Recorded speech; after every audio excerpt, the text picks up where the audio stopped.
Tudo bem, Abel? Boa noite. Sobre o Vitor Roque, você hoje colocou ele como titular, estreando e uma semana de trabalho. Eu queria só perguntar para você simples, foi difícil você colocá-lo como titular, a decisão de começar ele como titular, ou pegando a frase que você disse na última coletiva, de que alguns jogadores não precisam nem te perguntar se você quer ou não, Foi fácil colocá-lo como titular? Foi difícil colocá-lo como titular, mas foi fácil dizer e agradecer à nossa Presidente, porque é uma contratação de Presidente, não é uma contratação de treinador, uma contratação da Lela. Foi difícil porquê? Porque o Flaco tinha estado bem, o Flaco tinha feito o golo no último jogo, era a primeira vez que o Vitor Roque ia jogar, mas a verdade é que, na minha opinião, é por isso que eu sou treinador, este jogo pedia mais a mobilidade do Vitor Roque e ataque à profundidade do que propriamente o Flaco, que é um jogador que tem algumas dificuldade contra zagueiros como, por exemplo, os do São Paulo, os zagueiros fortes na marcação que batem, e a minha decisão foi exatamente essa, optar por um centroavante com mais mobilidade, com mais ataque à profundidade, e ele teve movimentos, o penalti em cima dele, teve uma assistência que fez na segunda parte com o Facundo, podia ter picado a bola por cima do Rafael, mas, como te disse, foi difícil pelo lado de ter que deixar o Flaco de fora porque estava num momento bom, mas quando eu faço aquela pergunta que eu já vos disse muitas vezes, quando tenho algumas dúvidas, o que é que o jogo está a pedir ou o que é que a equipa precisa para este jogo, foi menos difícil escolher o Roque em detrimento do Flaco, que também entrou muito bem, deu segurança, deu frescura. E eu também já vos disse muitas vezes, nós não ganhamos os jogos só com 11. Ainda hoje ganhamos o jogo, na minha opinião, quem entrou, as substituições. Acho que o treinador esteve bem, acho que os jogadores estiveram bem, a poder parar o ímpeto do nosso adversário, que tem muita qualidade técnica e coletiva também. E quando foi preciso juntar e transitar e defender, fizemos-lo, na minha opinião, bem, contra uma equipa que fez, na minha opinião, talvez, dos melhores jogos que eu vi fazer neste Paulistão. Abel, boa noite. Gustavo Soler, da Rádio Bandeirantes. Há pouco você falou sobre a marcação-pressão do Palmeiras, e recentemente o Thiago Silva deu uma entrevista lembrando da partida do Palmeiras contra o Chelsea, falando da dificuldade que o Palmeiras colocou contra o Chelsea fazendo essa saída, A bola ficava com ele e o Thiago Silva tinha dificuldade para achar os jogadores do Chelsea. Hoje, no primeiro tempo, pelo menos, deu para perceber que o São Paulo ele conseguiu encontrar mais passes, conseguiu sair. O que você mudou na segunda etapa para bloquear essa saída da equipe do São Paulo?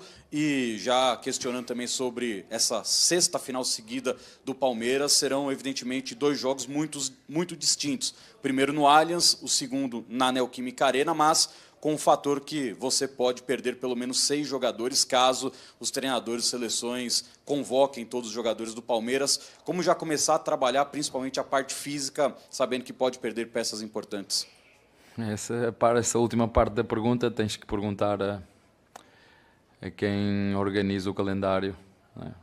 Falar para mim sobre isso, já estou cansado de falar sobre isso. Portanto, quem tem a tarefa de fazer isso tem que fazer e ver o que é melhor. Mas enfim, eu não quero muito falar sobre a questão política, esse não é o meu trabalho. Já fui muito prejudicado por dizer aquilo que penso. Infelizmente aqui a política se sobrepõe muitas vezes acima daquilo que é os interesses do futebol. Em relação à pressão que tu falaste, sim, cometemos um erro tático, na minha opinião, e tático tem a ver comigo. A pressão do Vitor Roque não estava a ser bem feita, como foi bem feita na segunda parte. Ou seja, por exemplo, a questão do golo surge de uma pressão bem feita. Mas houve momentos que na primeira parte nós não fomos capazes de fechar a porta ao nosso adversário e criar essa tal dificuldade que disseste. A pressão que eu queria era muito parecida com a que o Tiago Silva disse, mas o Vítor não conseguiu, ou eu não fui lúcido e explícito o suficiente para lhe dizer aquilo que era preciso ser feito, pelo menos de forma consistente. E nós fizemos a correção do posicionamento do Vitor Roque e do momento e no timing de saltar, quer do Facundo, quer do Veiga, como fizemos na segunda parte, e sempre que conseguimos fazer no timing certo e na hora certa, nós recuperamos muitas bolas, que pecámos aí sim, no momento depois podia ser em transição, poder fazer o segundo gol ali, de uma vez por todas matar com o jogo, e não tivemos essa calma necessária, esse último detalhe, o último passo, o último como foi aquela transição do próprio Filipe, a transição do Veiga com o Mike, a transição do Veiga com o nosso Estevão. Faltou-nos matar o jogo e não conseguimos, mas na minha opinião sim, na primeira parte a pressão não foi tão consistente.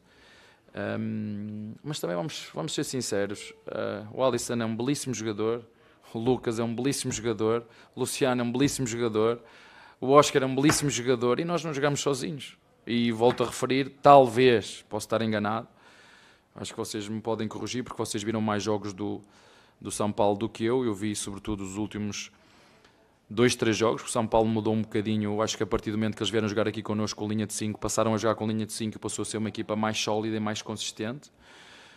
Mas talvez tenha feito, não sei, dos melhores jogos deste Paulistão, pese embora tenham perdido hoje o jogo, e os jogos com o São Paulo são sempre assim, são sempre difíceis, é derby, são rivais, vivem porta com porta, somos vizinhos, é sempre definido por detalhes e como te disse, podíamos ter feito pelo menos em transição na segunda parte o segundo para matar o jogo e não conseguimos, mas tivemos essas oportunidades. Como te falei, o Facundo, por exemplo, na cara do golo, podíamos ter eliminado ou ter feito o segundo e dar mais calma, mas fomos capazes de aguentar até ao fim o ímpeto do nosso adversário e, na minha opinião, mais uma final justa da nossa parte. Abel, boa noite, João Carlos do Verdazo. E esse estreante da noite, o Vitor Roque, ele fez um primeiro tempo ali de muita intensidade, ajudou bastante nessa marcação-pressão, do qual você falou bastante, ajudou a cavar o pênalti, né? Na segunda etapa, eu observei que lá para os 28 minutos, assim, teve uma hora que o Veiga tentou jogar em profundidade, aí ele fez tipo assim, apontou para o pé e falou, não, toca no pé.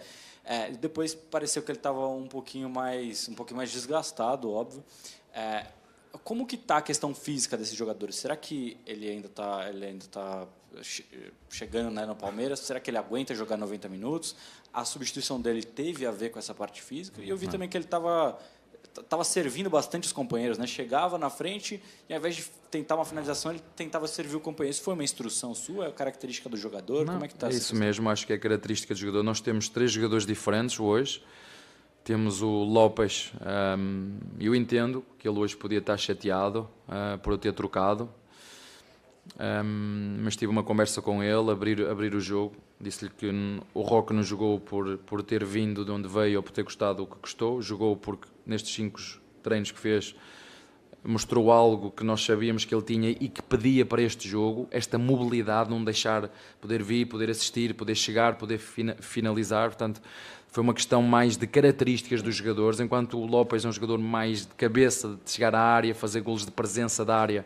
O Vitor Roque é mais móvel, é um jogador que tem mais movimentos de ruptura. Claro que o Veiga sabe que quer solicitar os movimentos à profundidade, mas assim, nós temos 5 substituições e eu não jogo com os 11 com a intensidade que eu peço aos nossos jogadores, é difícil, porque os da frente têm que trabalhar muito, quer ofensivamente, quer defensivamente. Eu já vos disse, o nosso primeiro centroavante quando temos bola é o Everton e o nosso primeiro zagueiro quando nós perdemos a bola são os homens da frente, é o Vitor Roque, é o Estevão, é o Facundo, é o Filipe Anderson, que ainda hoje vocês viram, não sei se vocês repararam, mas nos últimos, pelo menos no tempo de compensação, que foram 8 minutos, foi pena, por exemplo, quando jogámos aqui contra o Boca Juniors, o quarto árbitro ter dado 8 minutos de descontos. É isto que eu não... Pois eu tenho que estar... Não, isto você tem que se controlar. Hoje deram 8 minutos. Lembram-se do jogo que fizemos aqui contra o Boca Juniors? Sabe quantos minutos deram? 4. Pois querem que eu fique calmo e tranquilo. Não consigo ficar. Alguma coisa não está bem aqui. Não é? Como é que dão 8? Eu não estou a dizer que não está certo dar 8. Mas porque é que na outra vez contra o Boca Juniors aqui em casa deram 4? Isso não me sai da minha cabeça. Não é? Mas pronto. Como te disse, temos 3 jogadores, características diferentes. Lopes mais de área. O nosso Vitor Roque mais de chegada, mais de profundidade, mais de mobilidade. E temos um moleque que eu gosto muito, me surpreendeu, que é o Tales, que é um jogador que nos pode fazer ali quase que um jogador que carrega, um jogador que tabela. E tenho 3 belíssimos centroavantes para aquilo que é uma época longa e exigentes para todos nós. Portanto, foi isso. Não teve a ver com com ele não aguentar, mas tem a ver com o que nós lhes pedimos. Muitas vezes vocês veem as minhas substituições, se não tiver a ver com a parte tática e tiver a ver com refrescar, é refresco pontas, refresco centroavante, refresco o meio campo e depois sobra sempre uma para alguma necessidade, mais um zagueiro ou algum jogador que tenha câmaras, algum jogador que se lesionou. Portanto, se vocês olharem, eu não sou muito de inventar, eu gosto muito de fazer bem feito as coisas simples. É como aqui no Brasil, eu adoro feijão com arroz. É simples, mas é super delicioso e mata-me a fome, fico satisfeito e adoro. Bom, e o Abel falou bastante ali sobre o Vitor Roque, né? Até separei algumas respostas meio soltas, porque bastante gente perguntou. Mas a estreia dele aqui, ó, no SofaScore, 75 minutos jogado, né? Ele saiu ali, acho que, não sei se é exatamente câmera, mas saiu ali na maca e tal, né? Provavelmente pelo desgaste. Uma finalização, uma grande chance criada, aquele passe que ele dá ali pro Facundo Torres, né? Que tudo bem que o Abel falou que ele poderia ter dado uma cavadinha, também acho que poderia, mas ali o Rafael foi muito bem, né? Na jogada. 6 de 8 passes certos, né? Dos 8 passes que ele deu, 6 foram corretos, 75%. Um pênalti sofrido, 2 desarmes e a nota dele no final foi 7. Achei que ele foi muito bem, obviamente. No primeiro tempo tocou muito pouco na bola, foi o lance ali do pênalti, mas no segundo tempo ele apareceu mais, deixou o Facundo Torres na cara. Poderia ter começado já logo com uma assistência, teria sido bem interessante, né? Mas de qualquer forma, o Abel falou sobre a escolha dele, o lance de atacar espaço, o lance de aproveitar algumas questões ali de São Paulo, né? Falou ali que conversou com o Flaco Lopes também, que foi mais uma questão técnica mesmo e tática, enfim. Vitor Roque aí fazendo a sua estreia. Beleza? Deixa aí no seu comentário o que vocês acharam da estreia do Vitor Roque, do Tigrinha, né? Já logo estreando como titular aí, participando de um lance extremamente decisivo pro jogo e quase dando uma assistência, beleza? Deixa seu like, seu comentário é muito importante, sua inscrição no canal. Tamo junto.